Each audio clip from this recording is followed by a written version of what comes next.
Assalamualaikum warahmatullahi wabarakatuh. Innal hamdalillah nahmaduhu wa nasta'inuhu wa nastaghfiruh wa na'udzu billahi min syururi anfusina wa min sayyiati a'malina. May yahdihillahu fala mudhillalah wa may yudlilhu fala hadiyalah. Asyhadu an la ilaha illallah wahdahu la syarikalah wa asyhadu anna Muhammadan abduhu wa rasuluhu amma ba'du. Segala puji bagi Allah yang telah memberikan rahmat dan karunia-Nya sehingga kita dapat berkumpul untuk membahas materi pelajaran 8 kali ini. Tak lupa Ustazah ucapkan salawat serta salam untuk Nabi kita Muhammad sallallahu alaihi wasallam yang telah membawa kita dari zaman kegelapan menuju zaman terang benderang kali ini. Insya Allah di materi kali ini kita akan membahas pelajaran 8 tentang sifat ta'anni.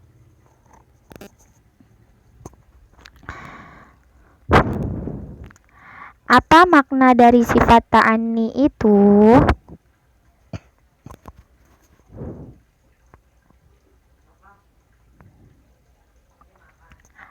Adakah di antara adik-adik yang tahu makna dari sifat ta'anni?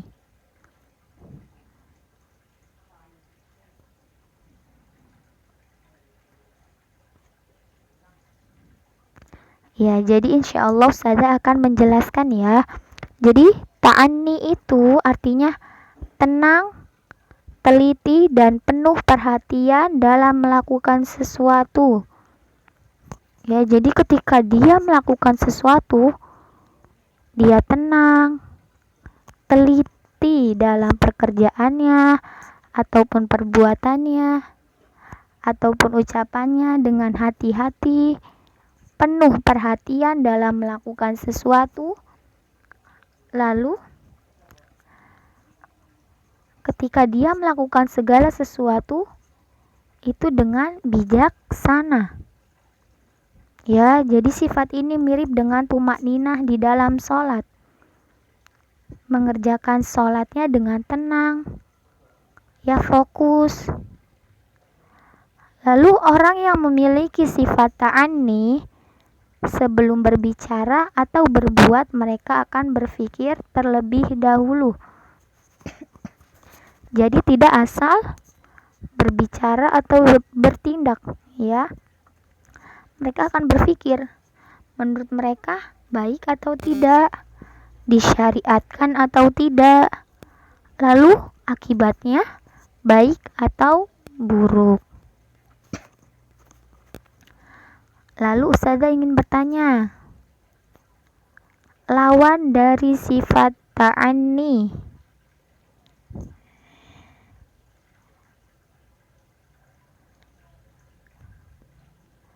ada yang tahu?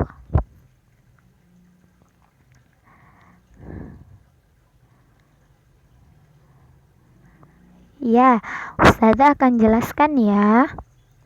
Jadi, sifat ajalah itu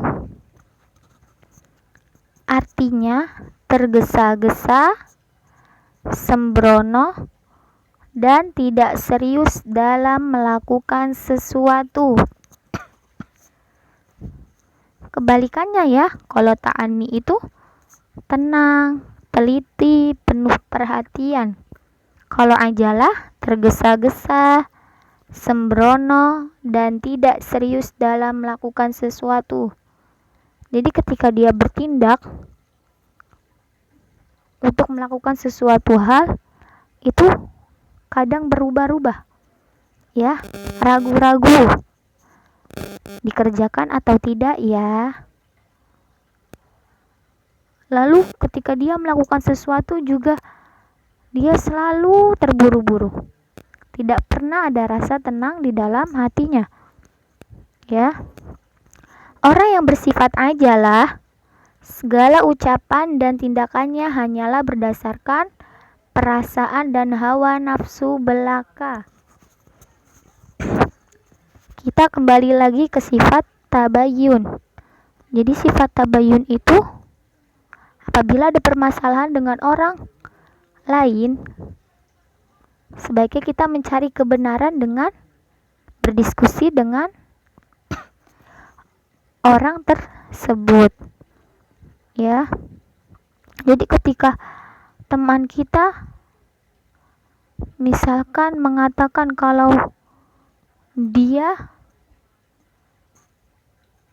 gibahin si anak ini, kita jangan langsung marah-marah atau sembrono dengan memusuhinya, menjauhinya.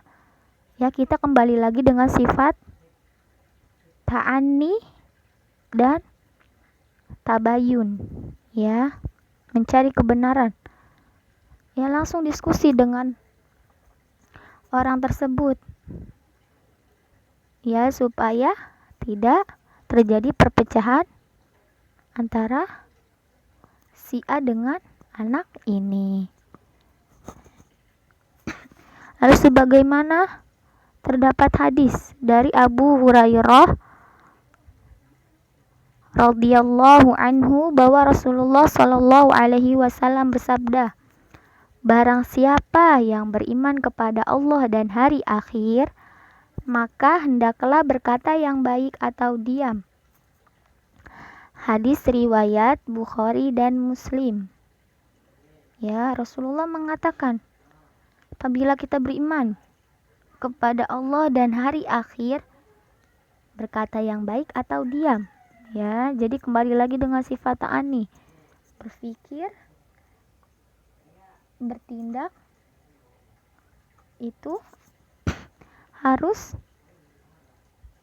berhati-hati, ya, dipikirkan dulu menurut kita ini benar atau salah. Kalau kita bertindak seperti ini, berucap seperti ini, menurut kita benar atau salah, menyimpang atau tidak.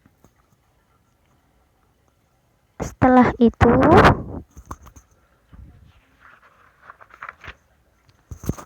Abdullah bin Abbas radhiyallahu anhu menuturkan bahwa beliau pernah pergi bersama Nabi Shallallahu alaihi wasallam pada hari Arafah saat menunaikan ibadah haji. Saat itu beliau mendengar suara hardikan dan pukulan terhadap hewan unta karena penunggangnya ingin terburu-buru, ya, tergesa-gesa.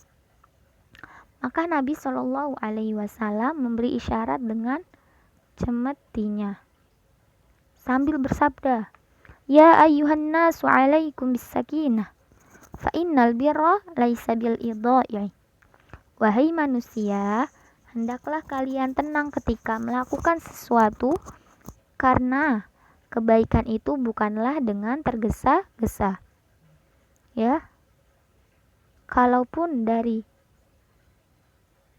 Nabi Shallallahu alaihi wasallam mengatakan terburu-buru itu dianjurkan, maka segala sesuatu ibadah itu yang dikerjakan oleh kaum muslimin pasti dilakukan dengan terburu-buru. Ya. Kebaikan itu bukanlah dengan tergesa-gesa, dengan sifat ta'ani, dengan tenang, ya. Ketika sholat berjamaah pun tidak boleh terburu-buru, harus tumakninah. Ya, ketika adik-adik sekalian di rumah, misalkan ada adik, kakak maupun abi, ya, ketika itu terlambat sholat di masjid, ya, karena adik-adik sudah belajar dengan ustadzah, ya, jadi adik-adik memberitahu, janganlah tergesa-gesa, ya, memberitahu bahwa tergesa-gesa itu bukanlah kebaikan. Ya, terdapat hadis dari Abu Hurairah radhiyallahu anhu berkata bahwa Rasulullah Shallallahu alaihi wasallam bersabda, jika kalian mendatangi sholat berjamaah, maka hendaklah kalian berjalan dengan tenang. Ya. selangkah kita demi selangkah kita itu pahala ketika menuju masjid. Ya, bagi ikhwan. Janganlah mendatanginya dengan tergesa-gesa. Rakaat sholat yang kalian dapati bersama imam, maka kerjakanlah. Sedangkan yang tertinggal maka sempurnakanlah. Sahih riwayat Ahmad dan Baihaqi. Ya, Rasulullah justru mencegah hal yang membawa kita menuju perbuatan tergesa-gesa. Ya, karena sifat tergesa-gesa itu tidak membawa kebaikan. Rasulullah memberi isyarat ya, menyuruh kaum muslimin untuk mencegah dan menghindari sifat tergesa-gesa. Ya. Mungkin cukup sekian yang dapat Ustazah sampaikan. Kurang lebihnya mohon maaf. Kebaikan datangnya dari Allah Subhanahu wa taala. Keburukan datangnya dari Ustazah pribadi dan dari syaitan. Apabila ada pertanyaan bisa menghubungi Ustazah melalui WA. Syukran jazakunallahu khairan. Wassalamualaikum warahmatullahi wabarakatuh.